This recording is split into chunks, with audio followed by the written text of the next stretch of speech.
Is anarchism at all compelling to you as a system? So like not just small government, but no government at all.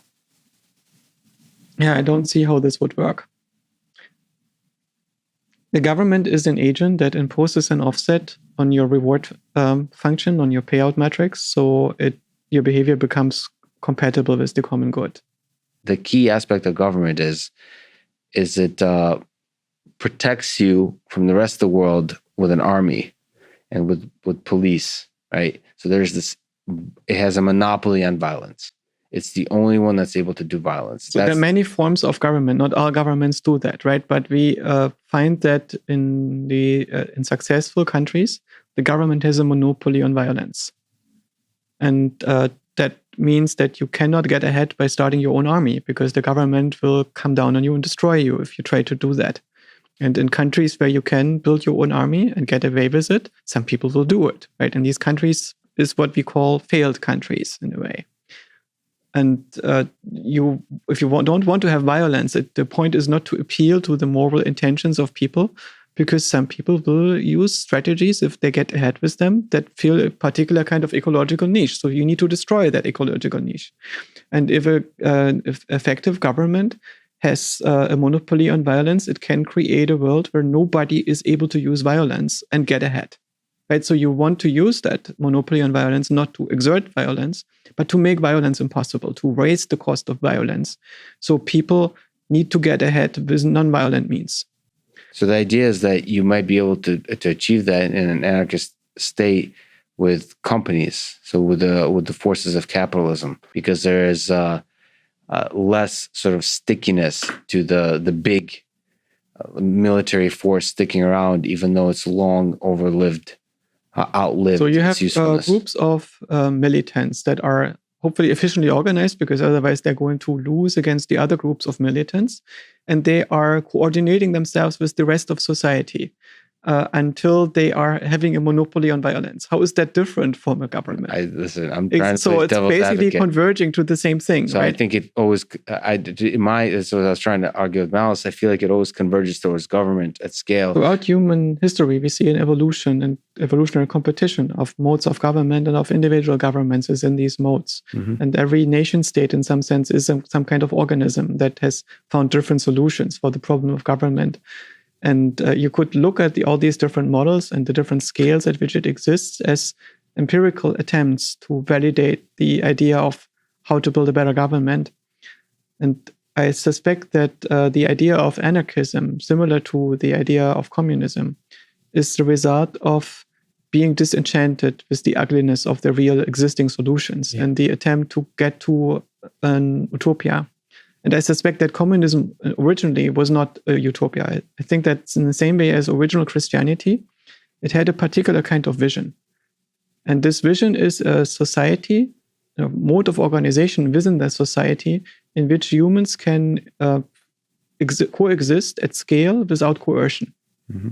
The same way as we do in a healthy family, right? In a good family, you don't terrorize each other into compliance, but you understand what everybody needs and what everybody is able to contribute and what the intended future of the whole thing is. And everybody coordinates their behavior in the right way and informs each other about how to do this. And all the interactions that happen are instrumental to making that happen, right? Mm-hmm. Could this happen at scale? And I think this is the idea of communism. Communism is opposed to the idea that we need economic terror or other forms of terror to make that happen. But in practice, what happened is that the proto-communist countries, the real existing socialism, replaced a part of the economic terror with moral terror, right? So we were told to do the right thing for moral reasons. And of course, it didn't really work. And the economy eventually collapsed. And the moral terror had actual real cost, right? People were in prison because they were morally non-compliant. And that is... The other thing is that the idea of communism became a utopia. So it basically was projected into the afterlife. We were told in my childhood that communism was a hypothetical society to which we were in a permanent revolution that justified everything that was presently wrong with society, morally. Mm-hmm. But it was something that our grandchildren probably would not ever see, because it was too ideal and too far in the future to make it happen right now. And people were just not there yet morally. And the same thing happened with Christianity, right? This notion of heaven was mythologized and projected into an afterlife. And I think this was just their idea of God's kingdom, of this world in which we instantiate the next level transcendental agent in the perfect form. So everything goes smoothly and without violence and without conflict and without this human messiness, on this economic messiness and the terror and coercion that existed in the present societies. And the idea of whether humans can exist at scale in a harmonious way, non-coercively, is untested. Right? Or a lot of people tested it, but didn't get it to work so far. And a utopia is a world in where you get all the good things without any of the bad things. And you are, I think, very susceptible to believe in utopias when you are very young and don't understand that everything has to happen in causal patterns, that there is always feedback loops that ultimately are closed. There's nothing that just happens because it's good or bad. Good or bad don't exist in isolation. They only exist with respect to larger systems.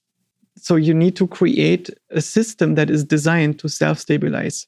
And the design of social systems requires not just the implementation of the desired functionality, but the next level design, also in biological systems. You need to create a system that wants to converge to the intended function. I mean, listen, communism also was, quote unquote, incentivized to be a feedback loop system that achieves that utopia. It wasn't working given human nature. So the incentives were not correct given human nature. So how do you incentivize people when they are getting coal off the ground to work as hard as possible? Yeah. Because it's a terrible job and it's very bad for your health. And right, how do you do this? And you can give them prizes and medals and status to some degree, right? There's only so much status to give for that. And most people will not fall for this. Yeah. Right? Or you can pay them.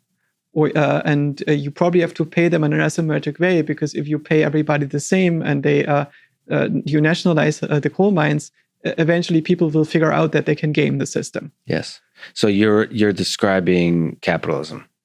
So capitalism is the present solution to the system. Yeah. And what we also noticed that I think that Marx was correct in saying that capitalism is prone to crisis. That capitalism is a system that in its dynamics is not convergent but divergent. It's not a stable system. And that eventually it produces an enormous potential for productivity, but it also is systematically misallocating resources. So a lot of people cannot participate in the production and consumption anymore. Right? And this is what we observe. We observe that the middle class in the US is tiny. It's a lot of people think that they're middle class, but if you are still flying economy, you're not middle class. Right? Every class is a magnitude smaller than the previous class. And